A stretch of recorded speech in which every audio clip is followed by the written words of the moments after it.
Digestive problem. Okay, got it. There you go.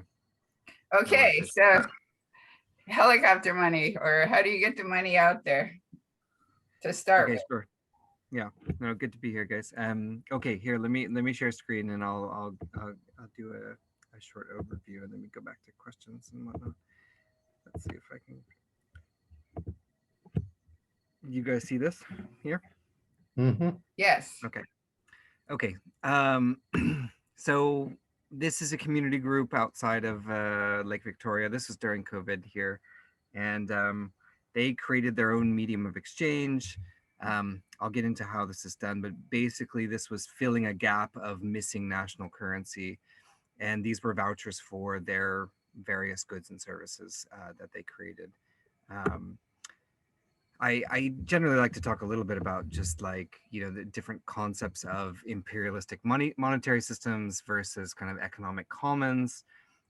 We've done a lot of work around sort of articulating different types of legal frameworks that are basically associations of members that are creating service agreements with each other that develop vouchers, and we'll get more into that.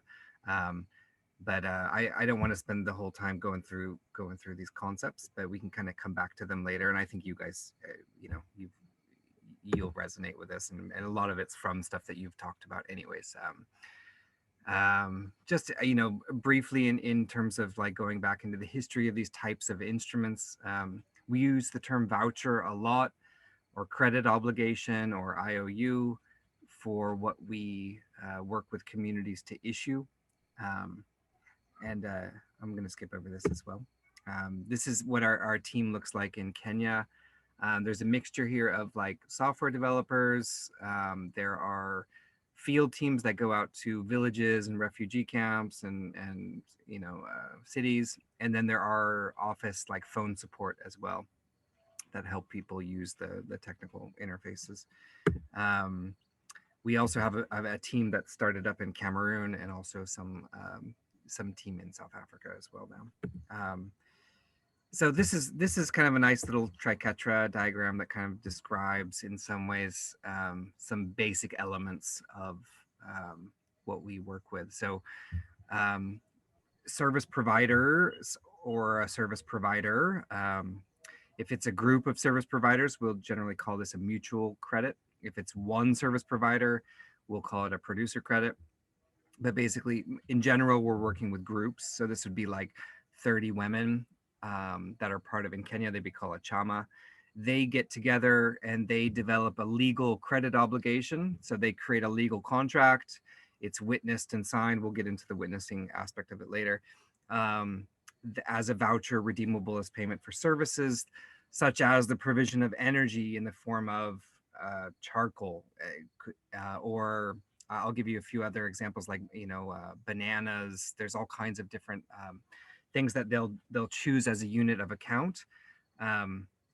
We don't use national currency in any part of this definition in any way. We used to do that in ages past. We would say it's denominated in national currency, and nowadays what we do is we say the community decides what's important to them. They denominate it in that, so like an egg. So they would say one of these vouchers we're creating as a group of service providers, sort of like a mall voucher, is redeemable as payment for an egg or equivalent value. And that equivalent value will be determined by the community, but generally we'll use a market rate in the Kenyan shilling. So we'll say an egg is about 10 shillings, and that gives people a ballpark. They're saying, okay, yeah, one egg, 5 eggs is worth a plate of beans or something like that. Those legal agreements we record on a distributed ledger. So rather than just a simple database, the distributed ledger has public and private keys, so it's using cryptography. This is a blockchain, but it's been created by a bunch of humanitarian actors, including us. There's only 8 nodes of it right now. Like Matthew Slater, for instance, of Community Forge, is running one of the nodes. So we have a bunch of trusted parties that are running copies of this database. And we don't use any form of crypto in the sense of these sort of volatile tokens that you would see in the typical kind of crypto space. The only instruments that are recorded here are legal credit obligations. right? So what's the community. advantage? Well, Yeah. what's the advantage of using that blockchain distributed ledger? It just means that there is no one actor that can limit people's access to the ledger. And also there's no one actor that could turn off their computer and the ledger would disappear, right? So it's really just a distributed um, application, right? So it's just a way to say like, okay, let's say we want to have a database, and Tom is going to run a node of this, Val's going to run a node, and Ellen's going to run a node. And if any, if Ellen turns off her computer and Val turns off her computer, it'll still function, right? And so it builds resilience in that sense, right? And it also means that no one party, or even a majority of the parties, can alter the ledger either. So it's immutable in that sense too. So it creates immutability. It creates a different level of trust. So like the Red Cross and other parties that are auditing these transactions can say, yeah, we're pretty sure that you didn't just make those up, right? Okay, And at the same the time, question yeah, is, what is the overhead of creating a ledger of that sort as yeah. compared to a conventional ledger?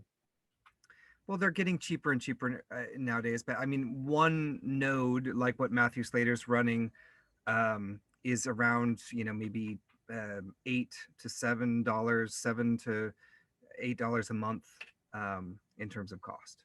And And so who does that go to? that goes to whoever is running his. So it's just a server that's running. He's running an application on a server. It's just Okay. and that's it. So whoever's running his service for him. So if he's, if you're running a cloud server with DigitalOcean or Amazon, or you've got your own rack space, you're paying for that server. I mean, other things could be running on that computer too. You could be running a website, so it's just server space. So just to Okay, well, say, this is interesting. And the question I have is, how do I get access to this technology? well, I mean, it's all open source. I mean, we're Where? using, well, so Open Ethereum is the repo that we're using right now. And basically it produces a bunch of Docker instances. Um, we have a team that will help people set up this. We have like a Discord channel. But if you go to like docs.grassecon.org/software, you can read a little bit about the software. Nothing's Can terribly you user type that friendly. in? Can you type that in the chat? Sure, yeah. I don't see the chat though. Yeah, this is very important. Oh, here it is. Yeah. So this here, I'm software. So the idea of a group of people running nodes to create a ledger service. We're also doing this with mesh networks as well. So like creating a local internet, that has offline content, and that can be running one of these ledgers as well. So like if a community wants to create their own local internet, they can have the external internet coming into it as well, but they can have their own content and whatnot. And ledger services as well as internet services, these are services, and creating vouchers related to those services is a really powerful concept. And I think that this is where I think, we've diverged in some ways from a lot of the traditional like mutual credit systems, where we really try to use service provision as the basis, a very strong legal basis for what these vouchers are backed by. Sure, there's no And problem. Any good or service that's in demand can be used as the basis. exactly. And so if you look at a telecom, for instance, they're issuing airtime credit redeemable for the services of talking on their phone line, right? Right. And so that would be like a producer credit. And so Okay. the services associated with internet provision, like let's say you're providing some rabbit ears for a Wi-Fi network, right? Well, that's a service that you're providing. You're housing the rabbit ears, you're making sure they're on all the time, like a router, going into your community. Or if you're running one of these nodes, like Matthew Slater running one of these nodes, there's a service being provided there. How can a voucher or a subscription system be used to pay for mutual services that are being offered, and is that a form of a commons? So we say that that's sort of the articulation we've kind of formulated legally around a lot of this stuff, is to say a group of people form a commons of mutual service, different services. They can be similar services that they're offering to each other. They create a voucher that is redeemable as payment for those. So in a way, it's an access token to that services, that commons of service. Okay, Right? the question now is quantity. How do you quantify this? Yeah. So what we do in a village right now is we actually audit them. So we have a validation process, and we audit them to make sure that they're not issuing more right now than 1 month of their sales capacity. Okay, so you have a rule of thumb that says 1 month Yeah. sales capacity. Exactly. Very good. Yeah. And that's it. I mean, not that that has to be the end all be all. There Of could course, be the that's ability just to, an estimate. yeah, exactly. It's an initial estimate. And the idea is that there can be continuous or, yearly assessment, right? So if the community says, look, we want credit towards building a school, and we've never built a school, we don't even have an ability to assess that so much, we can say, okay, we need this much credit to pay for the labor and all the stuff that's going to go into that first year of the school, and we're going to estimate that we're going to have this much return in terms of this much service that we'll be able to provide in that year. That would be a big amount of credit that's created for them, and as long as they have enough witnesses and validation around that, we'd like that to be possible. And so I think a lot of mutual credit you hear is very much around like coincidences of wants and getting rid of barter, or facilitating barter. But it's not about planning the development of a school. Like for that, you need a lot of credit, right? And it's not really appropriate in most mutual credit systems to create that kind of a credit, right? You just don't hear about that anyways. And Right, so I feel like that's long-term obligation, which yeah, cannot be satisfied in the near term. exactly. So Exactly. that's, the distinction that I make between exchange credit and Yeah. finance credit. Right. Right. Very good. So how Yeah, do you bridge exactly. the gap? Right. And so the way we're kind of looking at bridging that gap is through different types of validation processes. And so who are these validators?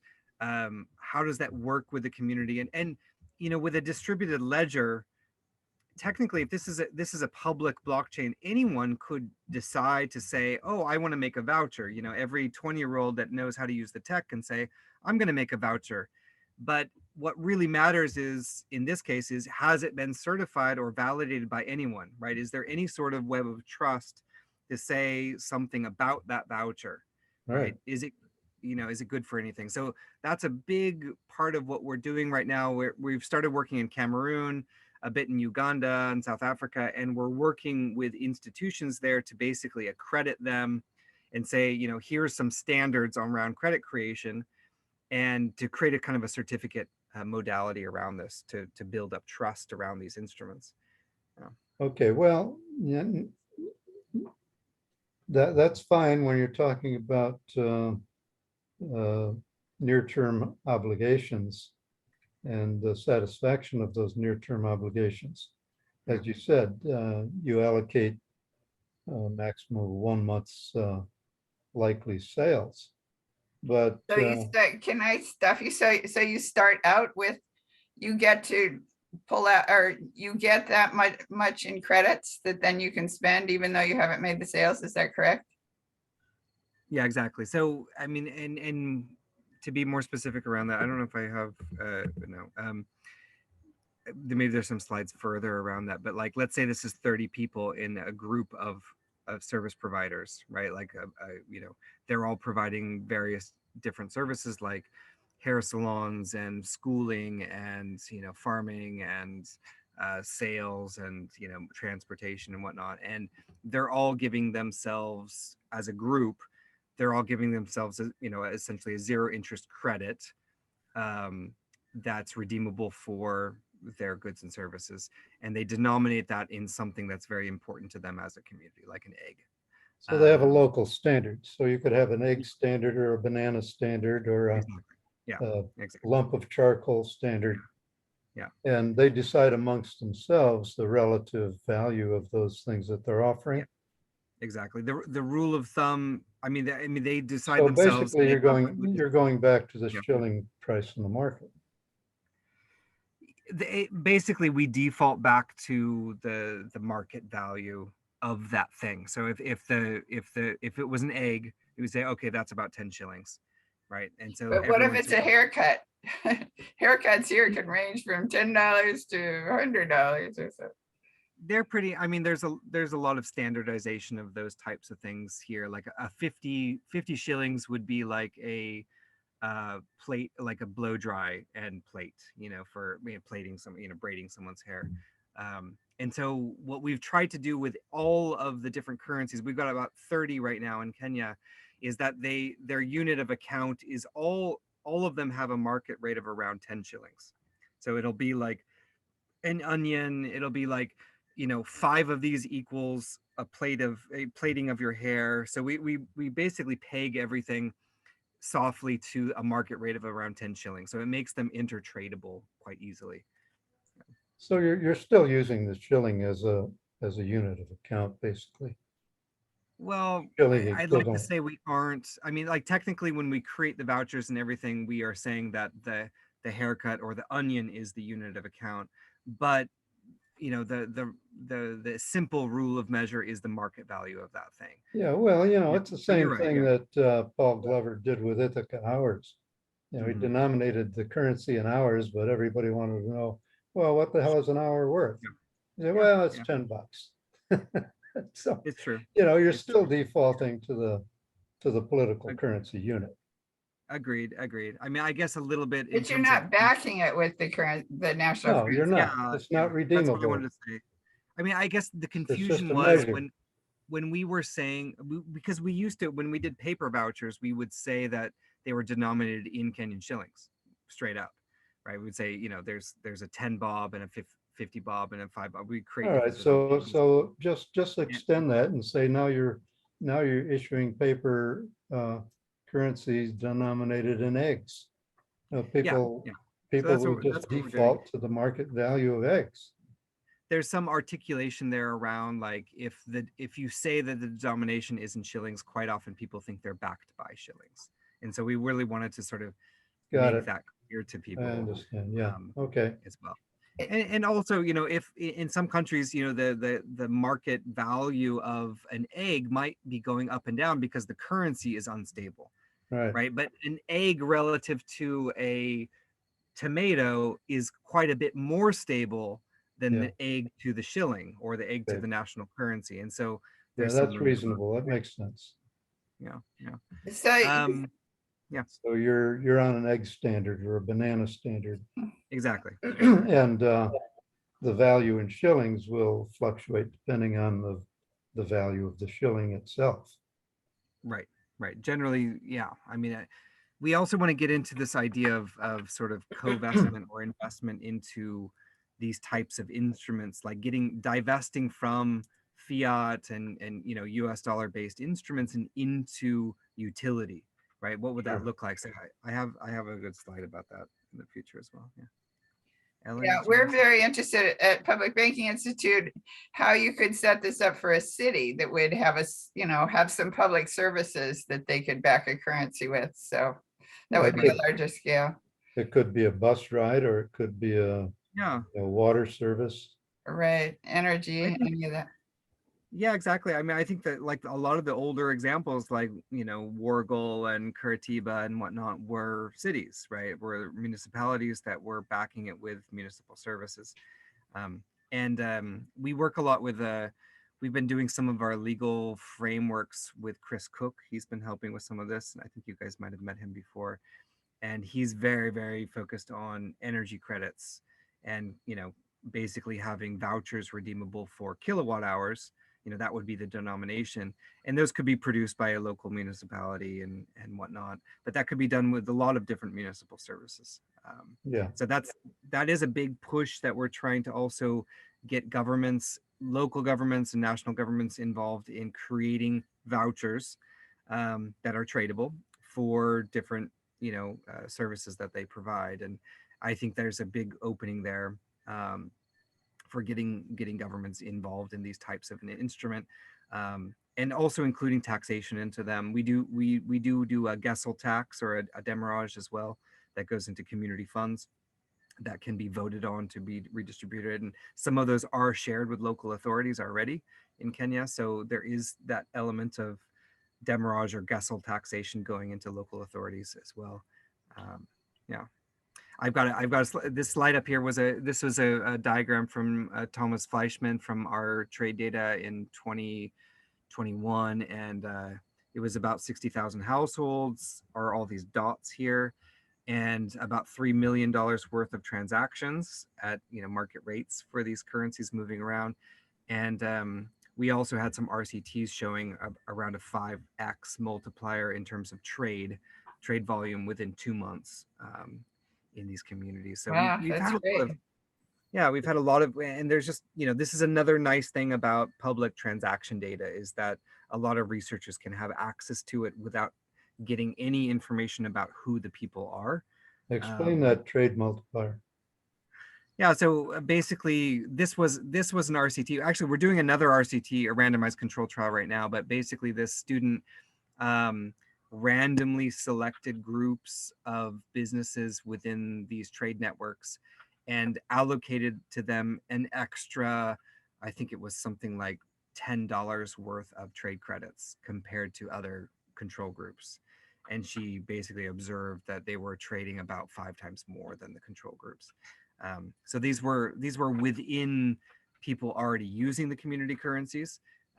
We're doing an RCT right now that is actually has like 3 different control groups, like one that doesn't use CIC at all, and they're doing like spending journals.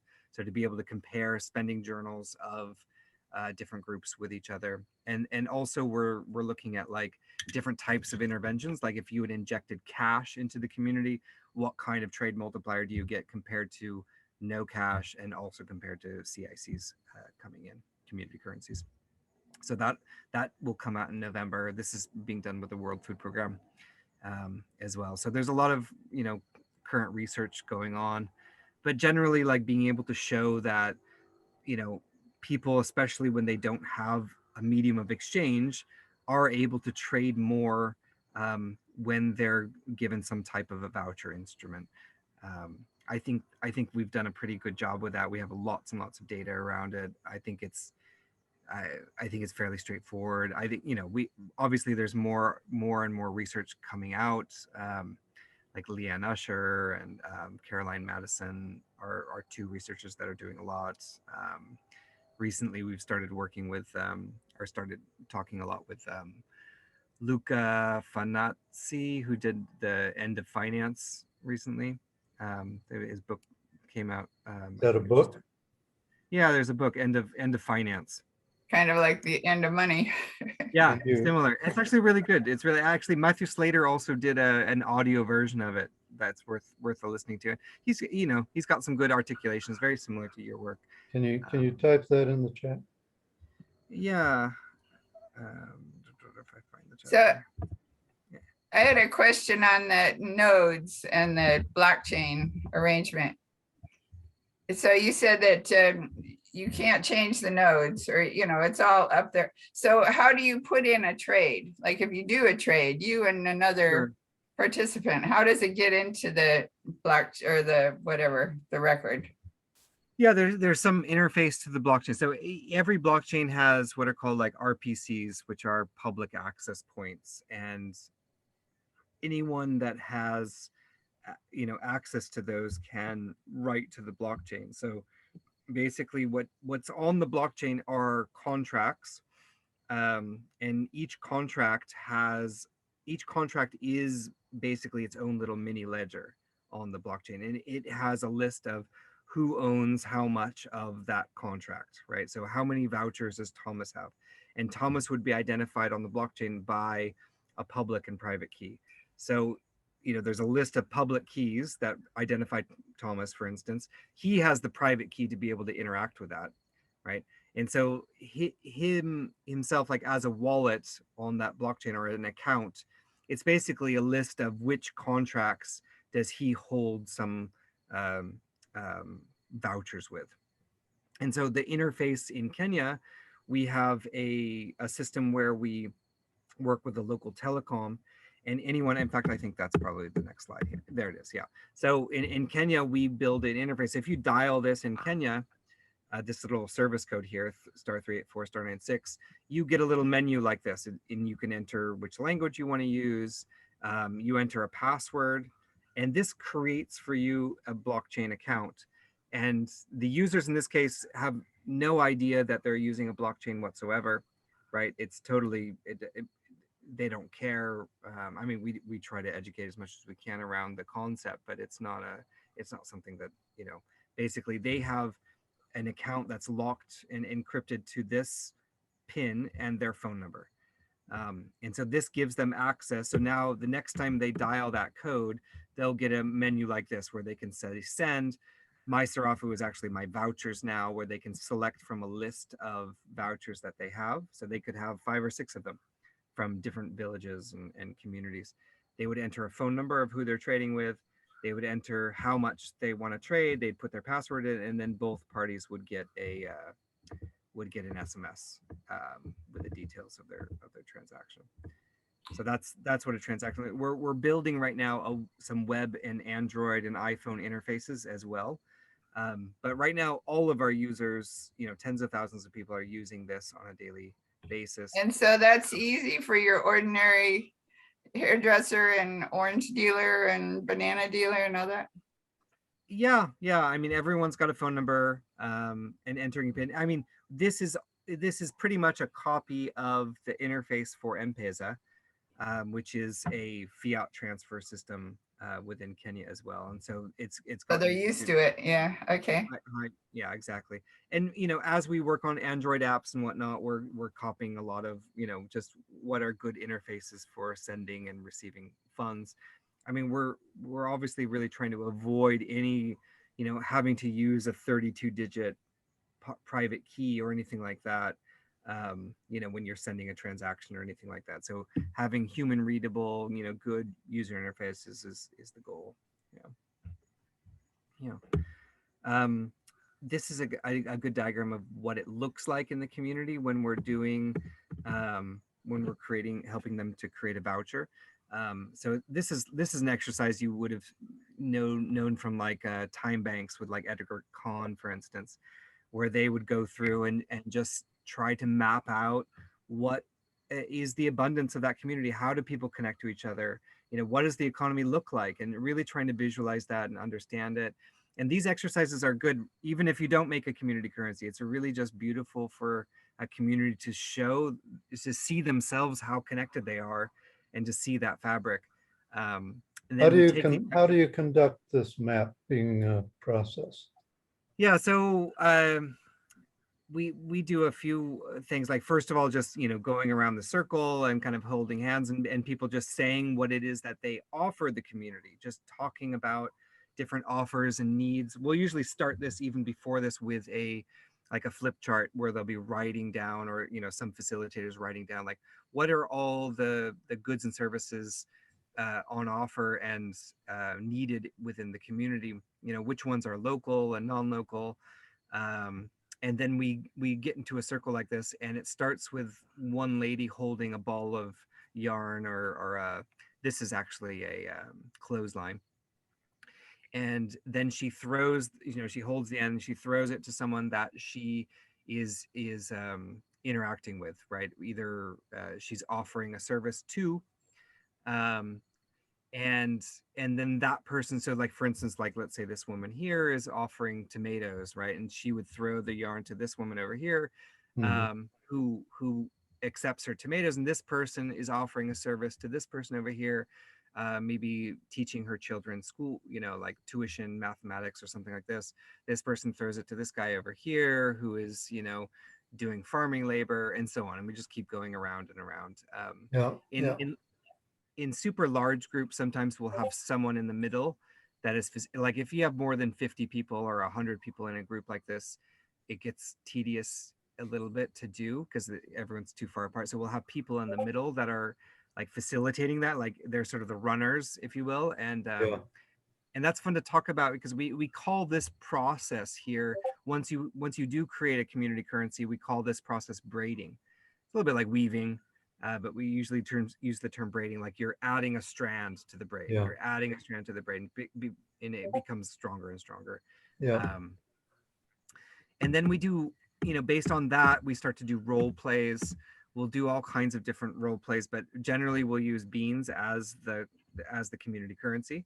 And so they'll get a unit of account and a market rate. So usually we'll say like one bean's like 10 shillings, for instance, and everyone will get something like 100 shillings worth to begin with, and we'll do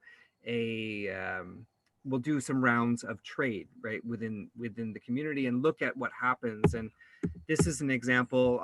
This is a Jamboard that you can actually click on. I'll send you guys this presentation. But this is fun because you can play around with it. You can actually move these around when you click on this. And so I'll do this sometimes with online groups. And so in this case, here's a group that have created a voucher amongst themselves, and I've color coded them, but they're all the same.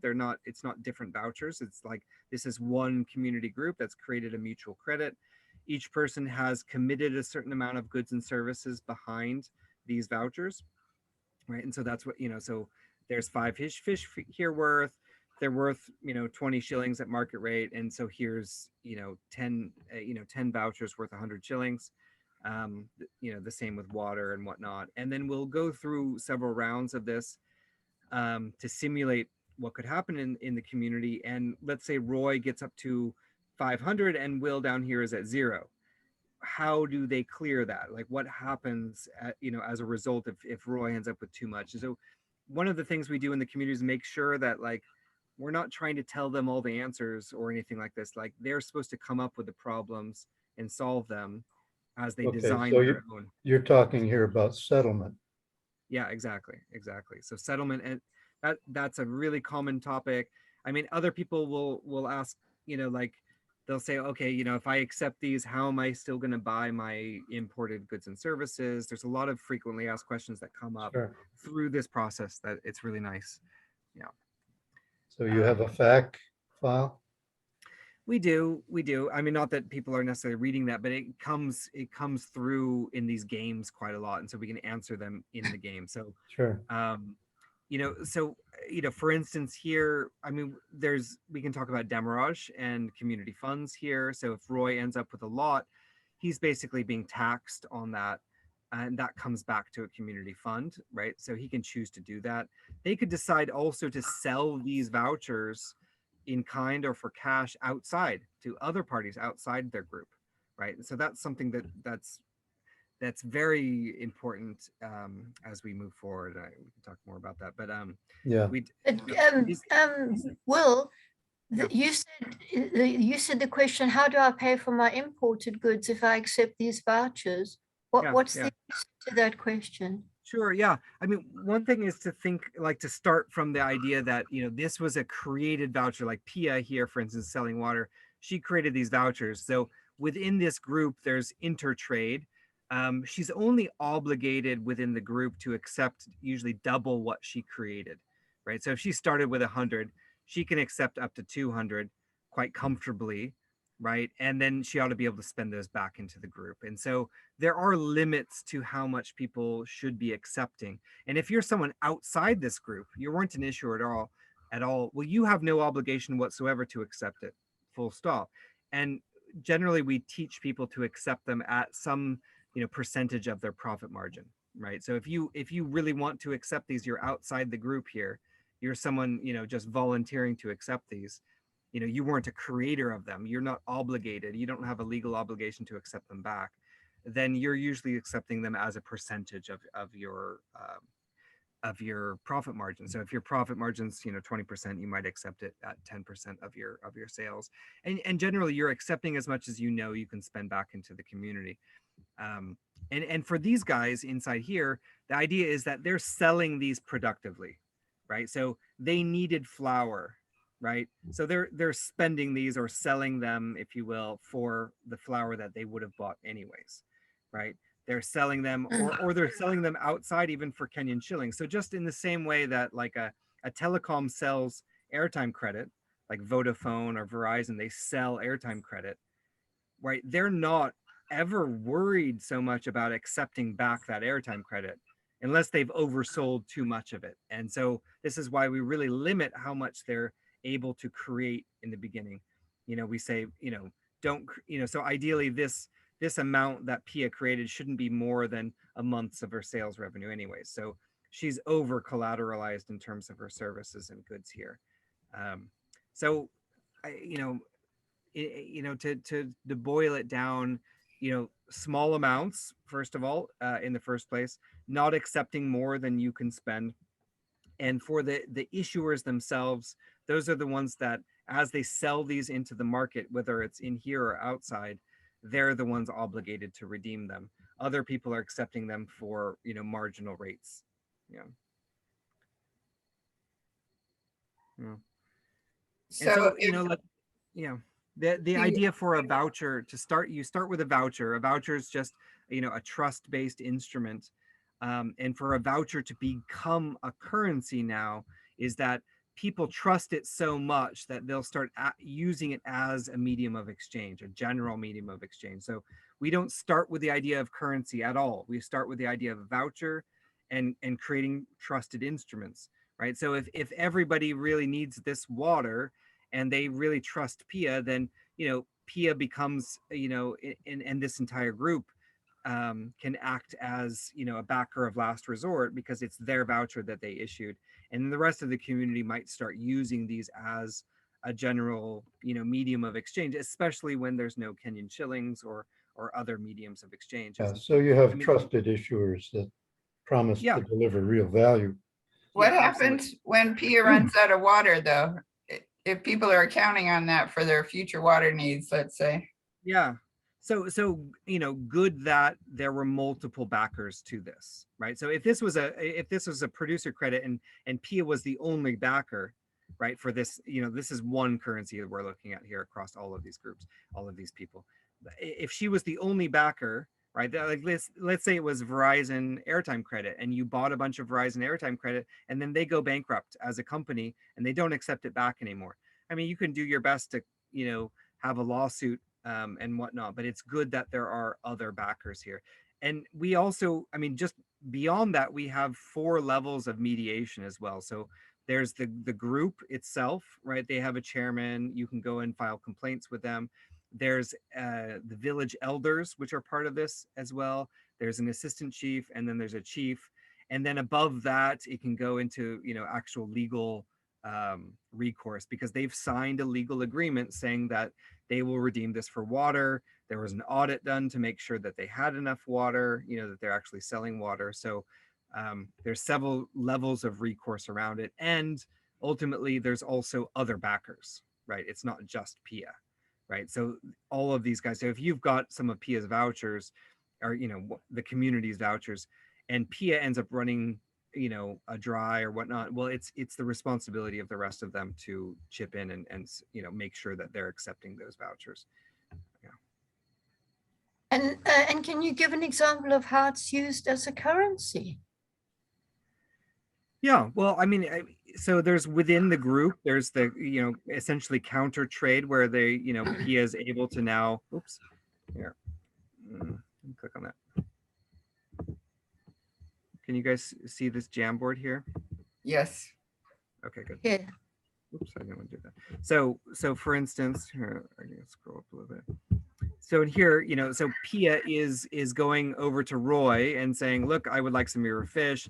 She's got some fish now. Roy is able to now take these vouchers or any vouchers he has and, maybe buy some seeds over here from Shyla. Maybe he's buying some bread, a slice of bread over here. This person is going I thought you meant by currency, it was buying something else. So I was wondering what else are they going to buy? Not just buying from each other. So that's the basis. Starting with that means that it's already acting like as a currency within the group, right? There's a credit clearing going on within them. So now if there's someone outside this group and, Pia says, look, I don't have enough money to buy this, or there's some laborer who's working on her farm. They say, look, let me give you half of your salary, for instance, in this, in these vouchers for the community. Oops. And this person, whoever they are out here, Jimmy or something like this, they know that they need water from Pia. They know that they need flour from Willie over here, and they know they can go and spend these things over here. So, generally this is, the rate at which you're going to be able to spend these outside the group is generally going to be at some sort of discount, right? So like if I, you can think about Jimmy out here as being an investor, and he's saying, look, I'll give you my labor for these vouchers, and I'll give you it at a bulk rate if you give me a slight discount on these vouchers. So you might end up spending more outside the network, right? And Jimmy is basically, giving their labor here, or even money, to the group, and they're going to be able to spend these at full value back into the group. And so Jimmy could make a 10% profit on accepting these vouchers or investing into the utility of this. Okay, community. question, Will. Yeah. How do you assure the timely return? Well, Yeah, I mean, The it's, demurrage, I'm also thinking about the Yeah. demurrage question. I mean, demurrage does that to some degree. It definitely incentivizes it, because the longer you're holding it, you're actually losing some of it. The commitment is within a month that you should be able to redeem these, right? So when they're guaranteeing these, they're accepting these for goods and services, and they should be able to redeem. Yeah, that's not what I'm asking. Yeah. How do we ensure it? You've had the currency go outside the group, so off ledger, as I say, in a mutual credit system. How do you assure the timely return? You don't let it stay out there forever. Yeah, that's demurrage. So that's the only way we can assure it, is that it's built into the smart contract itself, and no one can choose. It's not a choice. Demurrage just happens automatically. And so if someone from France wants to come in here and take a bunch of these currencies back to France, well, they're going to be paying a 2% tax a month generally. And So that they will expire fully after a certain length of time. Exactly. Yeah, exactly. What is that length, yeah. Will? What Yeah, is go ahead. that length of time? Say it again. How long is it before the demurrage kicks in? What's that length? It happens every minute. It's continuous. And it accrues to roughly right now about 2% a month. But that's a choice of the community on how fast they want that demurrage to accrue.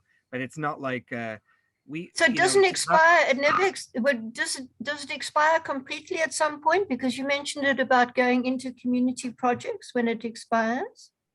Yeah, well, it expires gradually. It's like it's an exponential decay, right? So it expires by right now.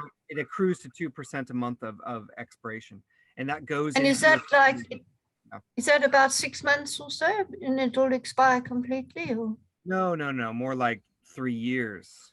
So if you, so it would take some time at a 2% a month. I mean, you're something like 30% a year or something like that, compounding. So in so 3 years. I don't understand, if a person accepts it back like 2 3/4 years before the 3-year expiration date, that gives them like a quarter of a year to spend it quickly. Is that right? I mean, the closer it gets to the expiration date, won't they be less likely to want to accept it?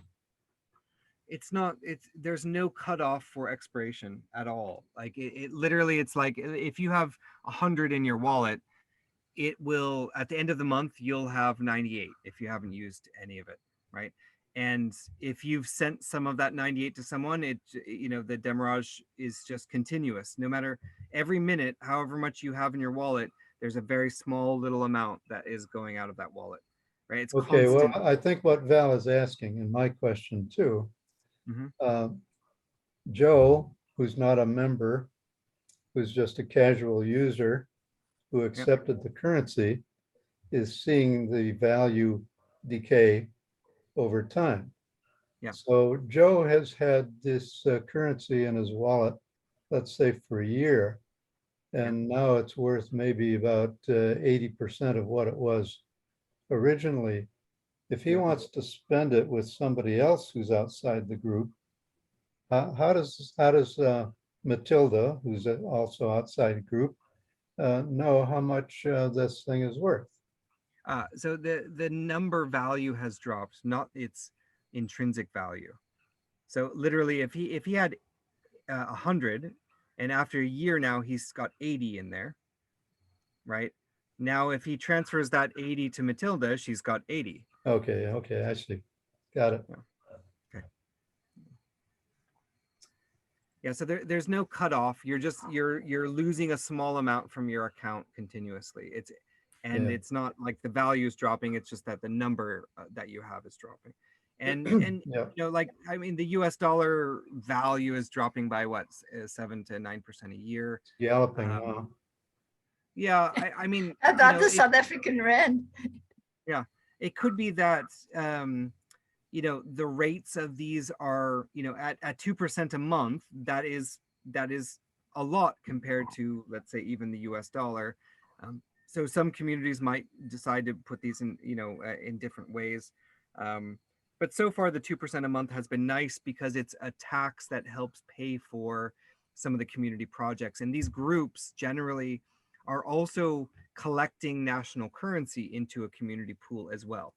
And so the idea that these expired vouchers are like a tax that is going into community projects is a way for them to fund community projects. So this group Veggie Patch, for instance, this is supposed to be a community project here, right? So if there's a gradual tax going in here, well, this pays for the maintenance, right? These are going to buy seeds and labor from community members, and there's more, vegetables. And so using demurrage or Gessel tax to pay for community projects is also a way that we've looked at doing basic income, where they're taking the tax credits and they're redistributing it out to elderly and vulnerable and voting on this, right? So using a voucher with demurrage as the source of a basic income is a really nice thing, to have, and this is something that bothers me about basic incomes a lot, is that generally people don't talk about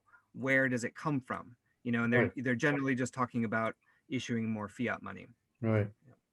Yeah. I don't understand though. How does the decay of the currency become a tax? I mean, how does that put money in the coffers of local community? Yeah, so a Gessel tax, if you look up the term Gessel tax, is basically like if you took the demurrage, and let's say that demurrage was 2% a month, and instead of that just going to nothing, it goes into an account that's controlled by the community with voting. That's what a Gessel tax is. Okay. Right? So it's a tax on holding. It's a holding tax rather than a transaction fee or other types of taxes. So the community can go out and buy eggs, right? Yeah, and it also means that the total credit supply is stable, right? It's not going away or anything like this. It's still there. So if you use it for a universal basic income, it's still you can only spend it on flour, bread, and water or whatever's in the system, right? Yeah, exactly. It would be a well-defined basic income, that. And so if this was a government issuing vouchers for their services, you could have a Gessel tax on that is going into a basic income program. I think that would be very straightforward. Cool. And did you ever work out the problem of building a school? Like, do you have a long-term system?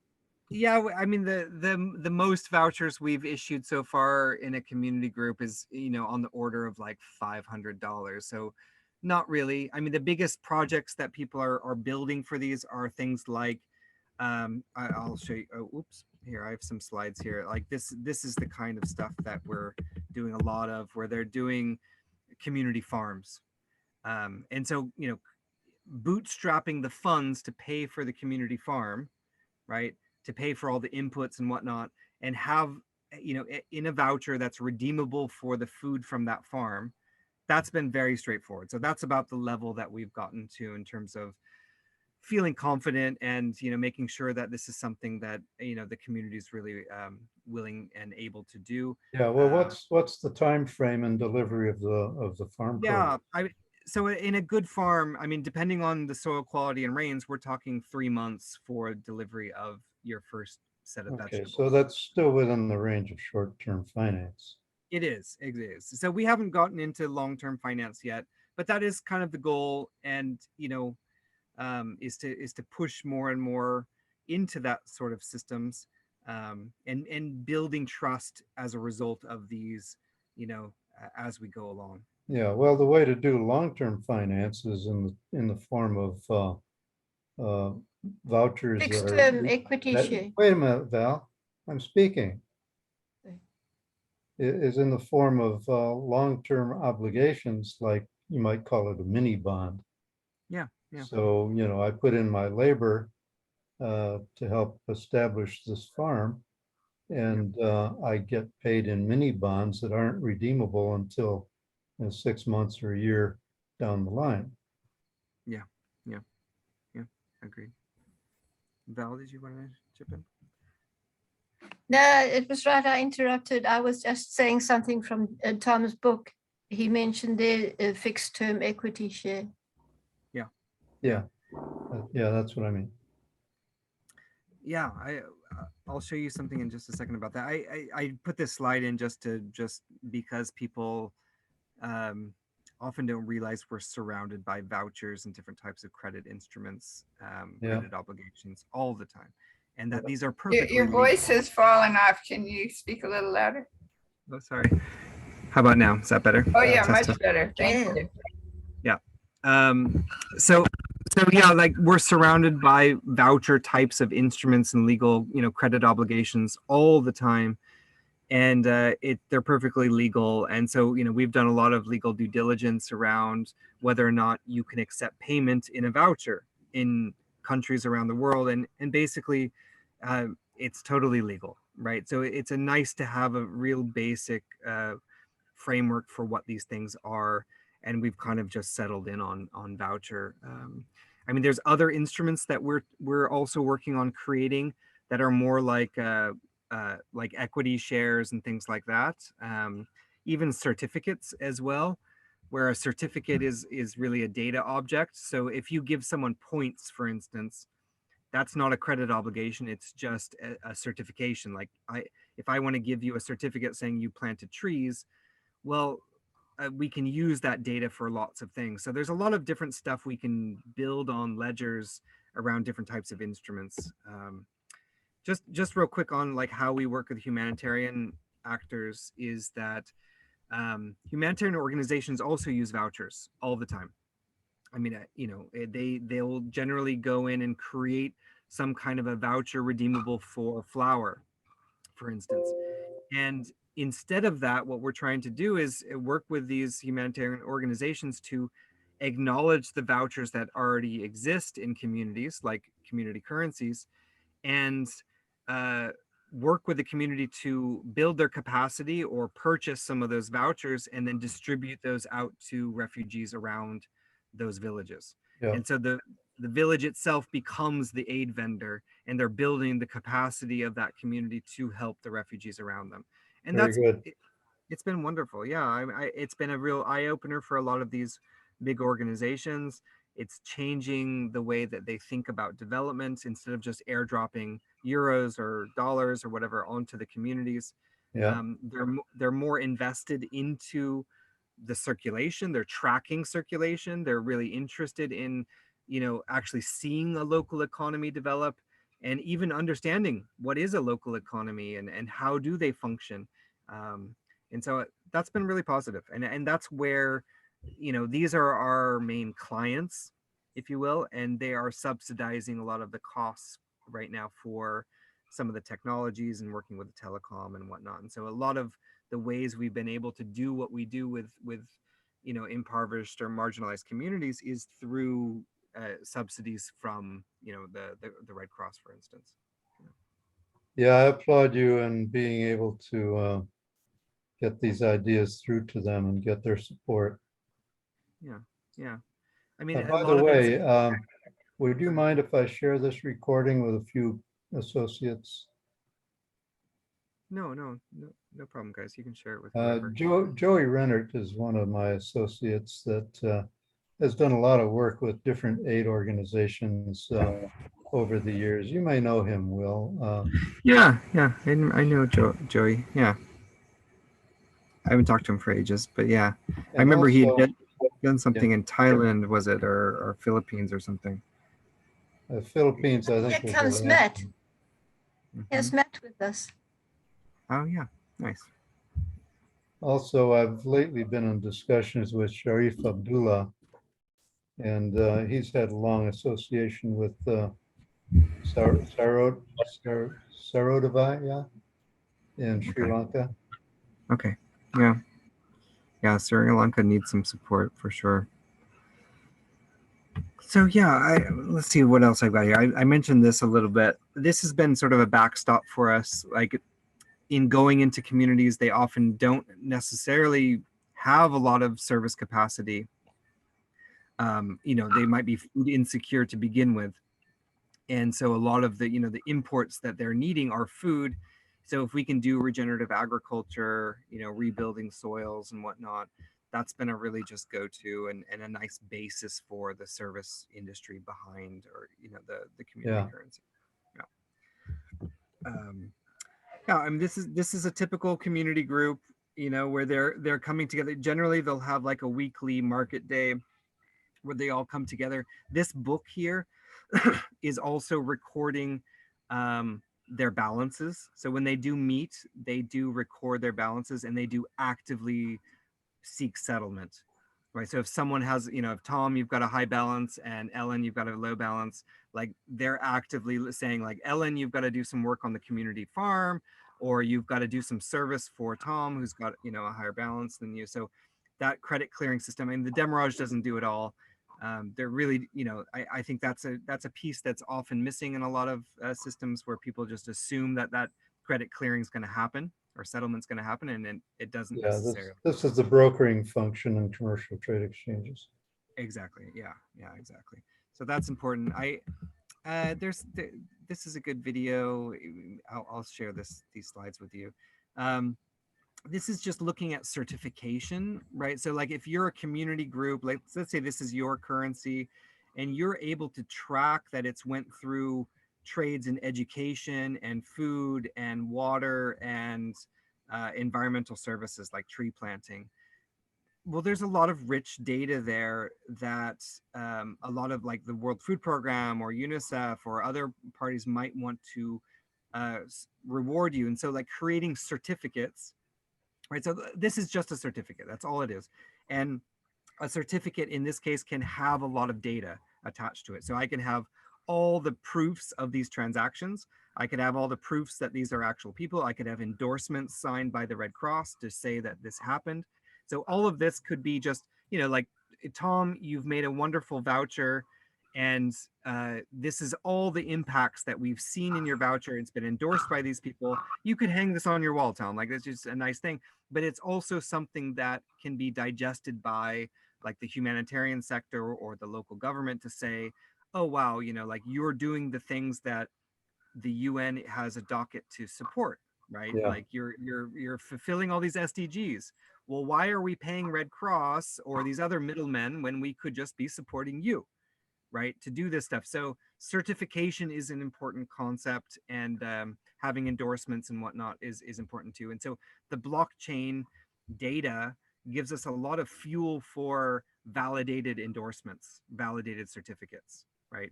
I can prove that this currency had this much trade volume and this many transactions over this time frame. It had this much clustering. It had these different products based on endorsements. This did different services. So this is extremely valuable information, and it really gives you a picture of the resilience of that community as well. Great. Yeah. This is kind of what our technical stack looks like. So we've got this public ledger that we mentioned before with different nodes running that ledger. Then there's contracts on that ledger, which basically represent like a voucher, for instance, right? And that voucher would have in it that, how the community wanted to design it in terms of demurrage, and where does the demurrage go, and how many vouchers existed, and any other information about the currency itself. Then there's interfaces to that blockchain. There can be decentralized data. So this could be like, if you have a marketplace where you want to say, I am Tom Greco and I am selling X, um, that we don't put any public information on the blockchain, right? So we wouldn't want to put any private information on the blockchain, like your name or your phone number or anything like that. And so that's all stored in separate, data management.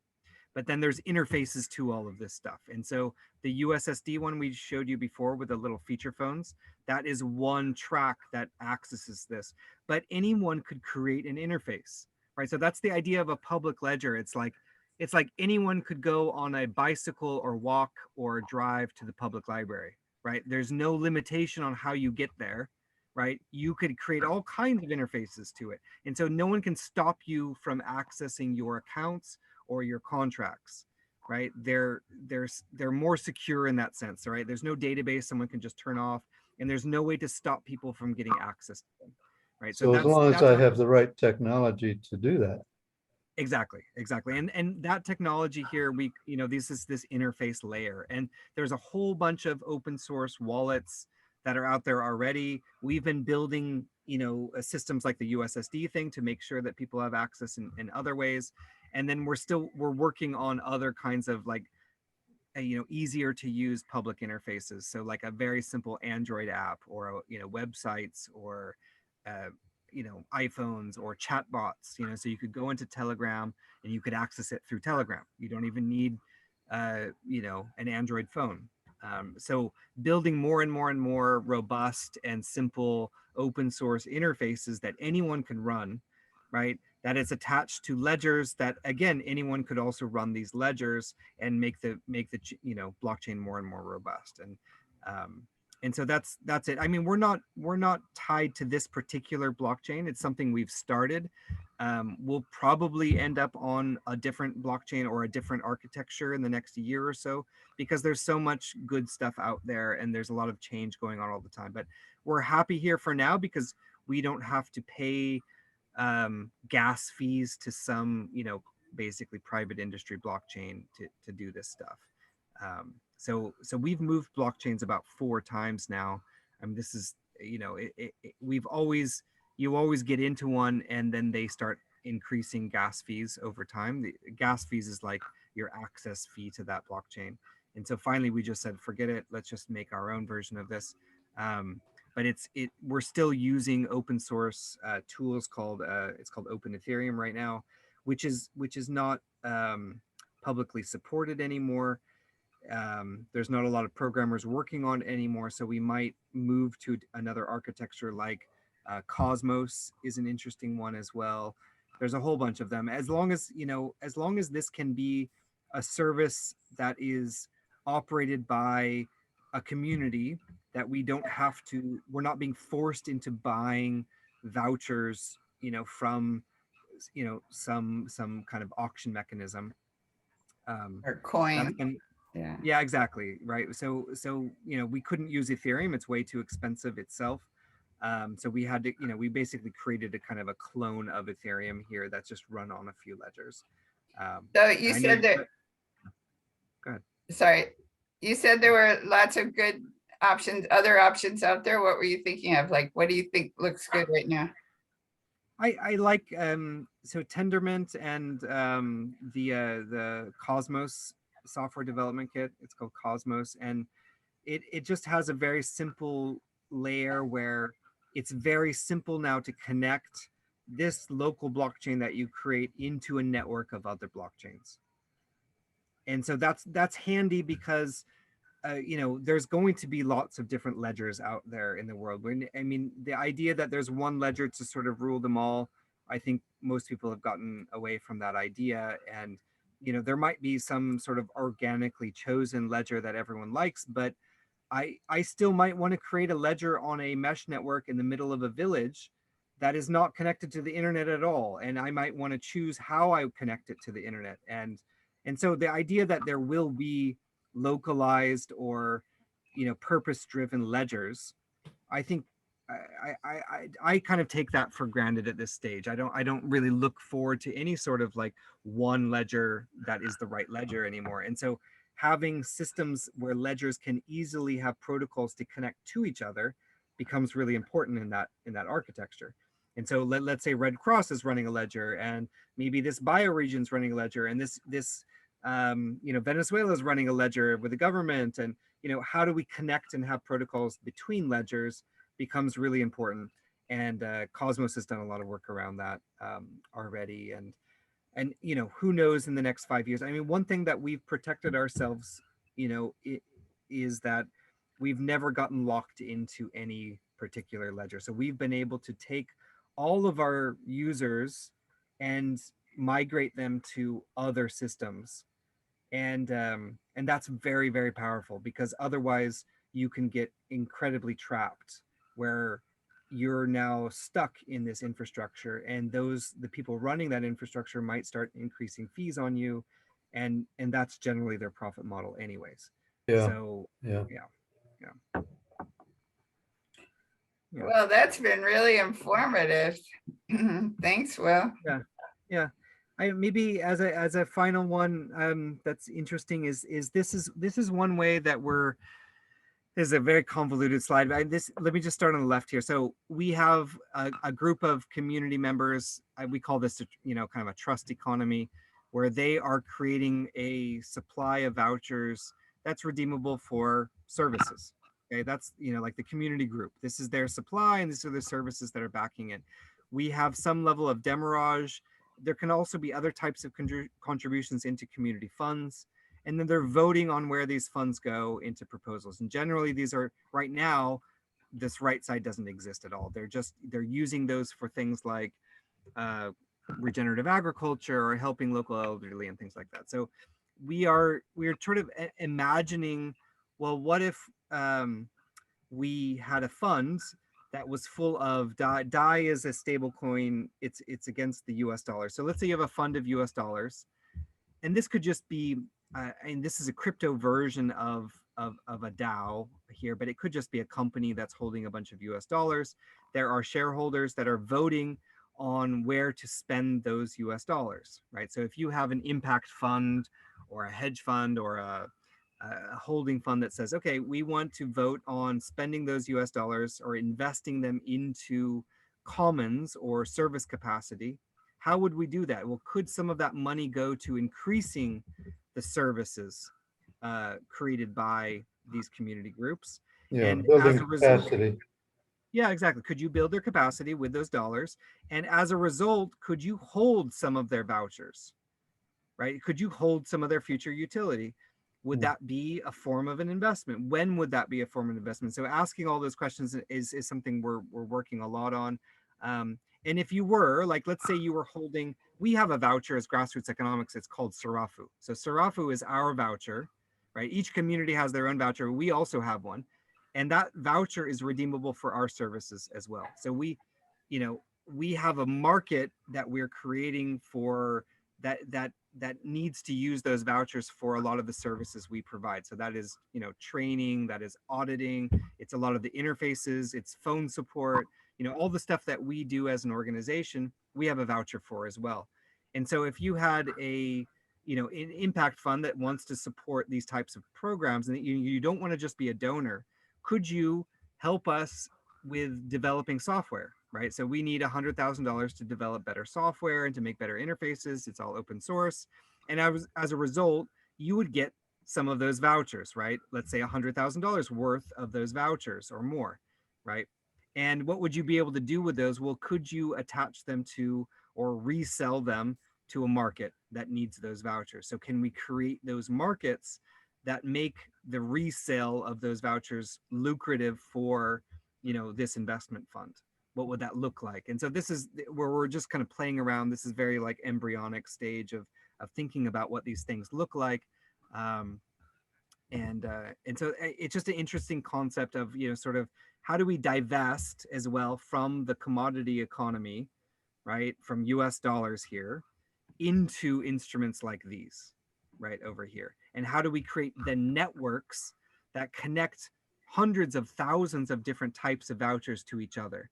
And those marketplaces around that. So that vision right now is what we're really, we're definitely in some ways pushing toward that, with certification processes. How would you know which vouchers to invest into, right? What kind of data would you need as an impact investor to look at these types of instruments. And there's more and more funds being developed that are holding digital assets nowadays, or quote unquote crypto. Could this be a class of crypto that is better than most crypto out there, that has strong certification behind it, that is backed by real data and photos and evidence from endorsements of Red Cross and whatnot? And These backed could by also, the production of real goods and services. yeah. And these could be social enterprises, like, Grassroots Economics as a foundation. We have services that we're providing. Could it be recycling service? Could it be energy services? Could it be all kinds of stuff that we can divest from this kind of, commodified economy built on the petrodollar, for instance, Yeah. into a service economy? So I'm excited about that kind of investment strategies, and, crossing the T's and dotting the I's on this. Yeah, that's great. Have you written that up somewhere? There is somewhere here you'll see let's see, docs. We've just built, that I was actually, I should show you that dashboard too before I, so this is the last few weeks of trade in the system. So we're at around, an average of 400 to 500 transactions a day. These are new registrations per day coming in. And then you can look at the 30 or so vouchers that exist in the system right now through this. So this is dashboard.sarafu.network. And then this is our docs page. Right now, we talk about, like, if you want to help with us or you want to support what we're doing, we talk about, being part of the community, of a charter. There's operations, like how we work in the community, like how a voucher is created. So awareness building, training, support, auditing, launching, continued support. You can look at under commons. These are the legal frameworks that we use. And so you can get into, we have what we call a Grassroots Economics Commons license. This is an opt-in license.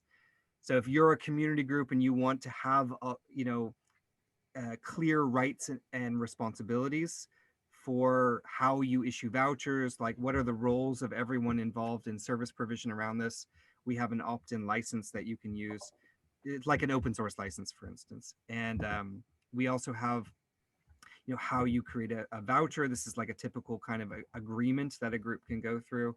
And then this instrument that we were just talking about, in fact, that diagram is right here. So this instrument here, we call an equity.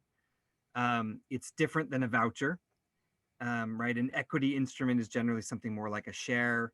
You could have 100% of nothing. That's different than a voucher where you have, a legal claim against, some kind of service. So under the Commons license, we define a few instruments here. So we define certificates, vouchers, and equities.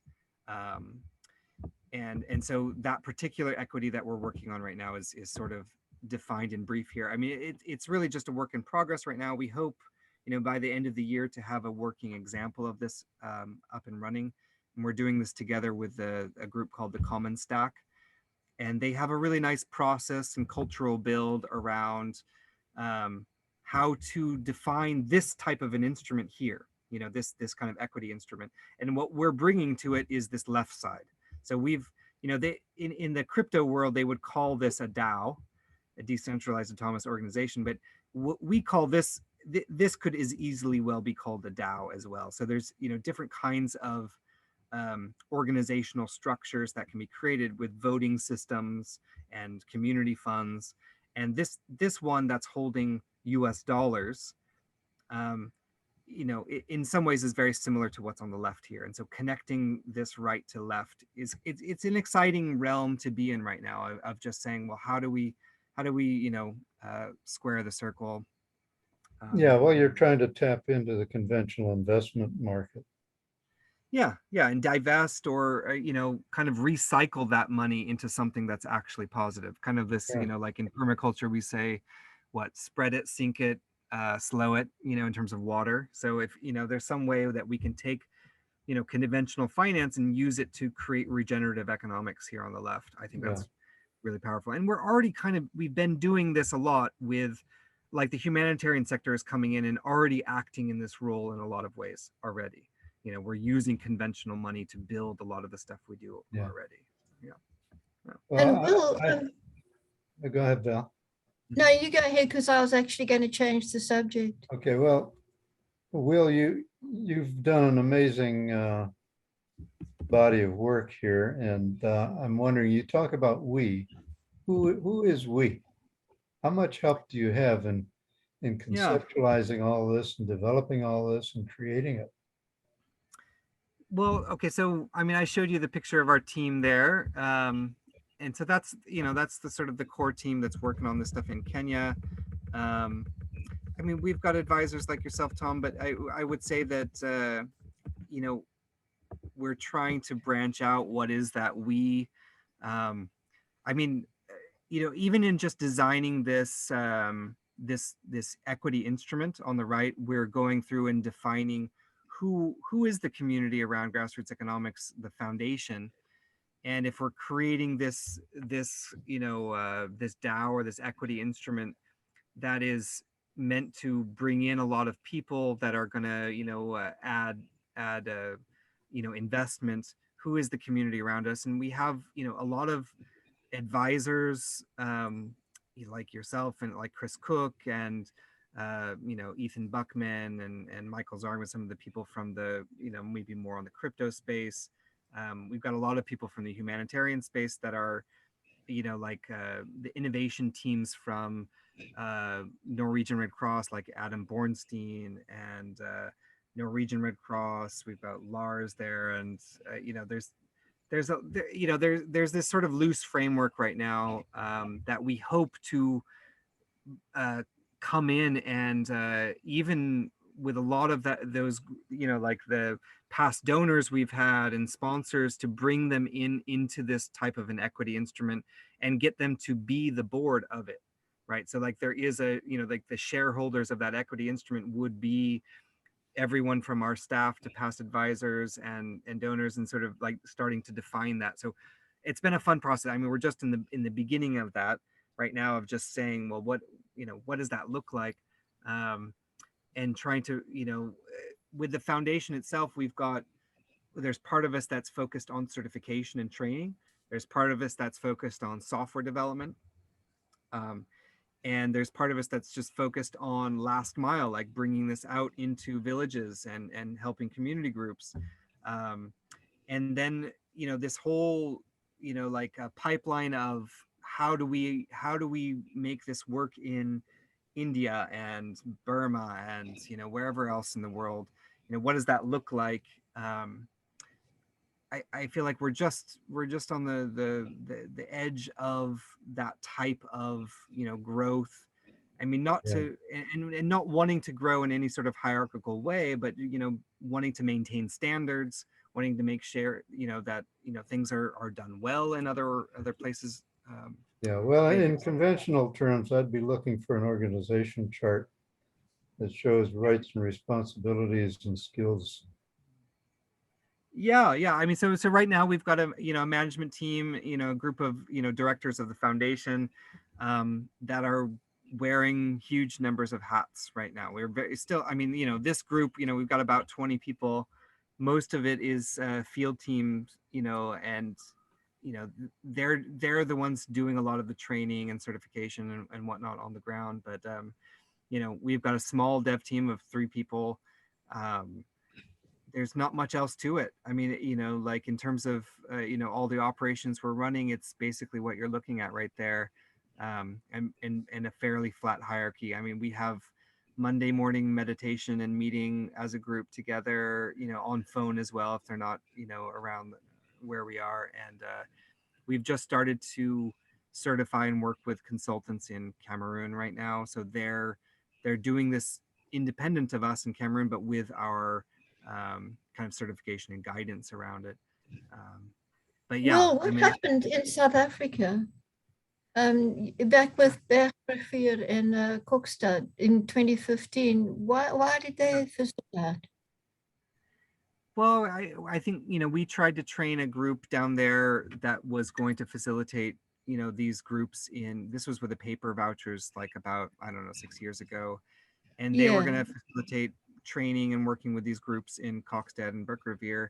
And I think one thing that they didn't really understand from what we did in Kenya was that, you know, we do provide a lot of support to those communities, and it's not just like you print them some currency and walk away. And I think that's kind of what happened. Like there wasn't any sort of continuous involvement with them. And I think, you know, in some ways, like the design as well wasn't grounded enough in service as it ought to have been. And instead, I think a lot of people would just got these vouchers and didn't really know what to do with them. And there was other issues around like the municipality at the time, like they changed, you know, municipalities, and the municipality was a big part of it. And so that was sort of a danger of working with the municipality, was when that changed hands, the next one coming in wasn't interested in working with them. But I think that's, And, you know, like, and then with Pick and Pay accepting them, do you have that in Kenya as well? A big chain store accepting them? not so much, no. I mean, we've got, you know, we're working with those types of organizations to be issuers. And in some cases, you know, like we have schools and whatnot that will be an issuer of their own voucher, and they might also accept another voucher as well. So it's, you know, I mean, less of an emphasis on getting people to accept vouchers and more of an emphasis on people to issue vouchers, which is a little bit of a different mindset around it. Yeah.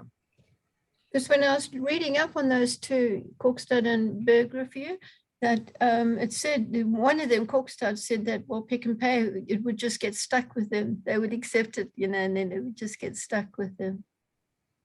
Right. And so that Which just makes means that, sense. you know, there wasn't really a strong service backing to begin with, right? So if they're just handing them out to people, and I think a lot of these, you know, like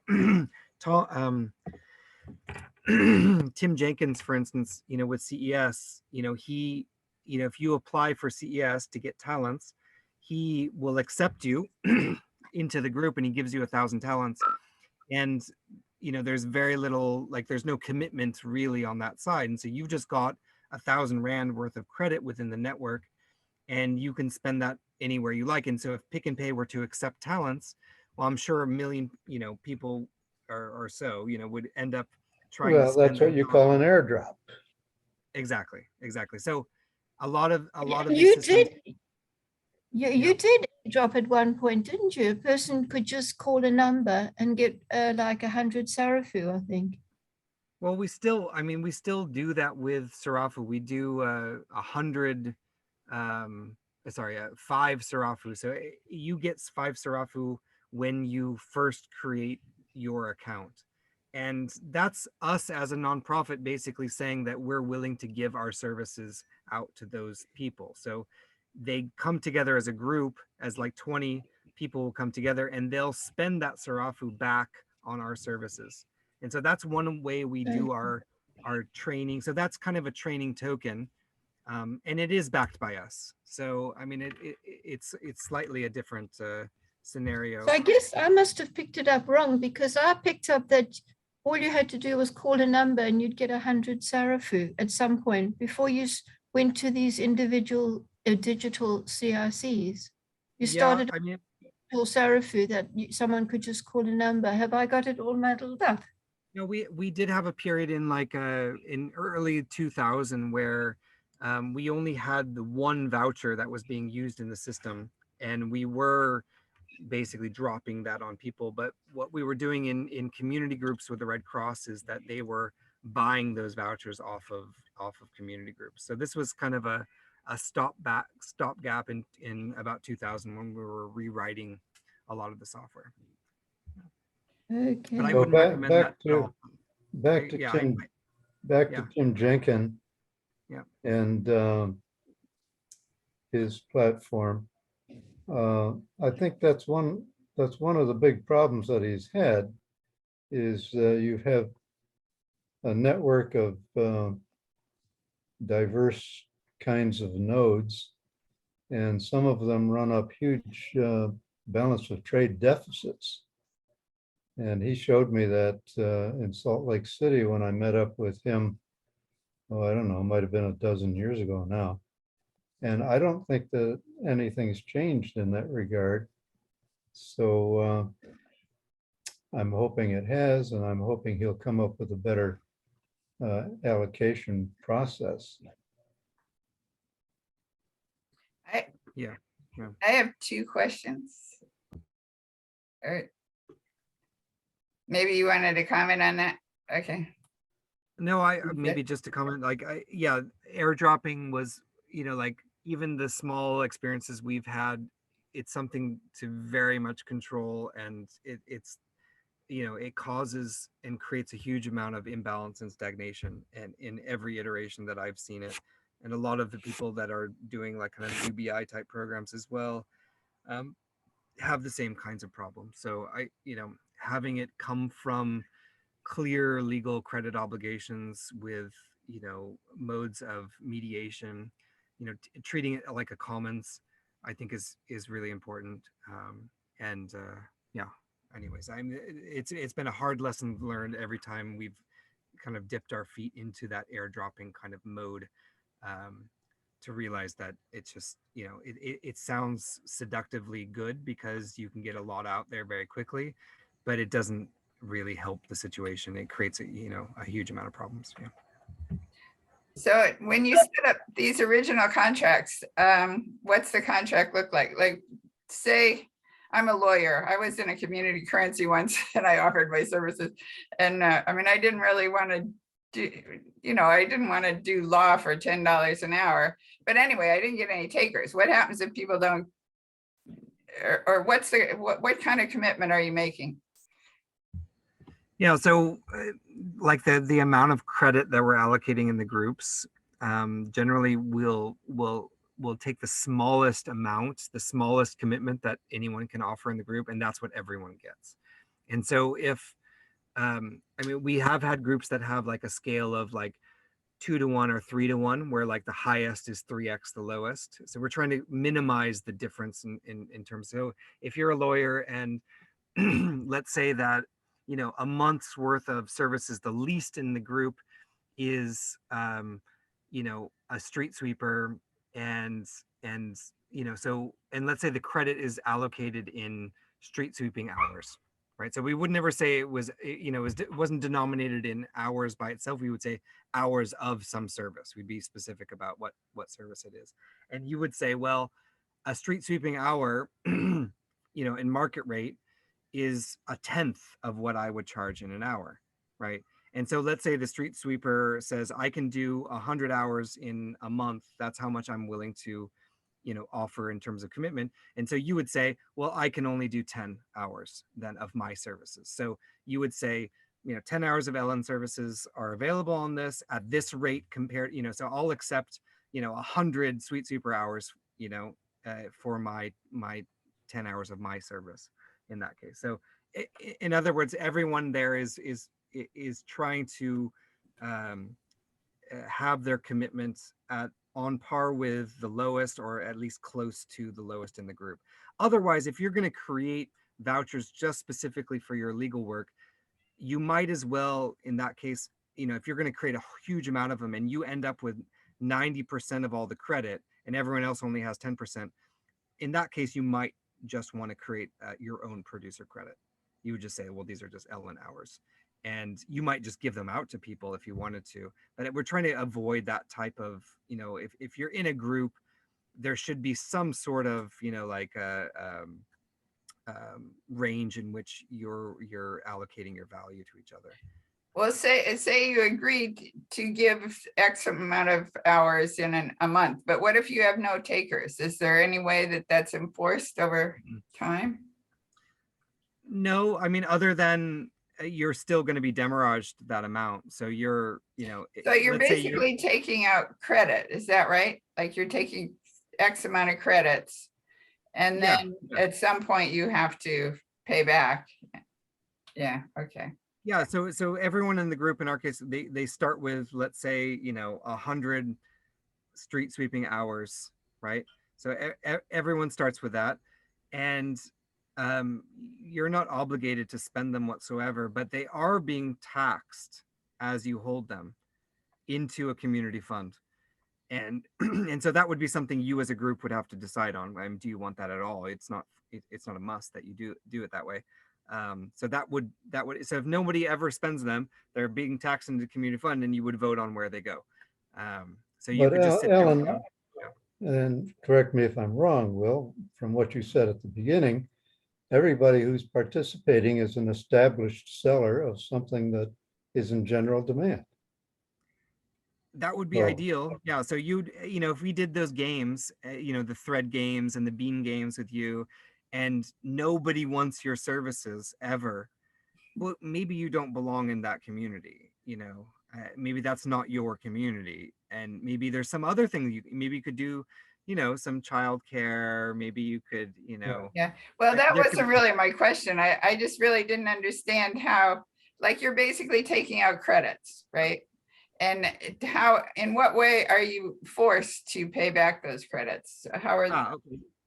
Well, so you've been allocated a credit line by the community, right, as your interest credit. If you don't spend it at all, you're not obligated at all to redeem it, right? Generally, you're going to, in that contract, you would say, I would accept up to double the amount that I would be allocated, right? So you would say, well, you should allow people to use their credits for your legal services up to double your credit level that you started at, right? But that would be up to you guys in the group. Now, if you spend them, let's say you spend them all, you buy tomatoes with them, and you're at zero, well, you should at least come back to where you started, right? You should at least come back to your 100.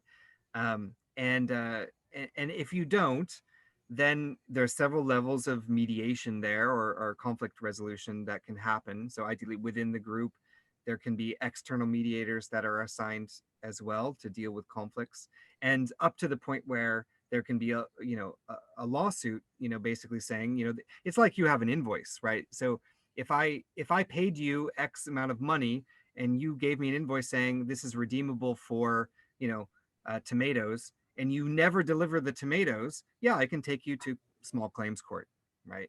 And so that type of legal recourse, I think, is really important to have, that people take it really, really, really seriously. And I think that's a big problem with a lot of mutual credit kinds of schemes, is nobody takes it seriously. They're airdropped, $50 worth, and they say, I spent it, I don't really want to do this anymore, goodbye. And I think that can kill a lot of systems, and maybe Happened that's over and fine in over some again. cases. Yeah, exactly. I mean, if all you're doing is trading back massages, then maybe that's fine in some communities and they're happy with it. But it's not really a settlement kind of an instrument. If you don't expect settlement to ever happen, and it's not enforced, then it probably won't.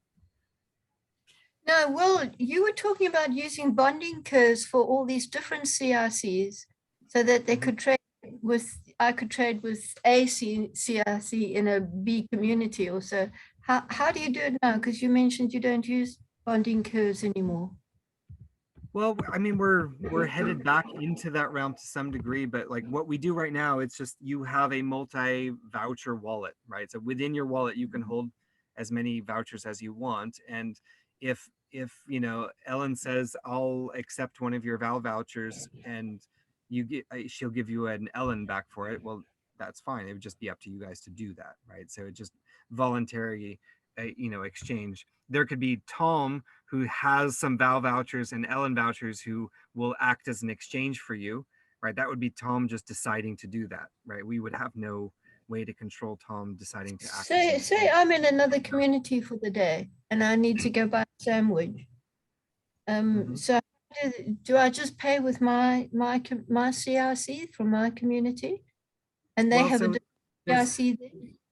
There's no one that's obligated to accept them. It could be that there are willing acceptors in that community, but they're certainly not obligated to accept them. And there might be middlemen like Tom, for instance, as an example, who is acting as an exchange there, who might say, oh, look, I'll take some of your vowels and I'll give you some Ellens, and I'll take 2% on that, or something like that. So that's that does happen. There is exchange between communities, and sometimes like Ellen might say, yeah, I'm willing to hold some vowels because I know somebody, or I myself do shop in that other community sometimes.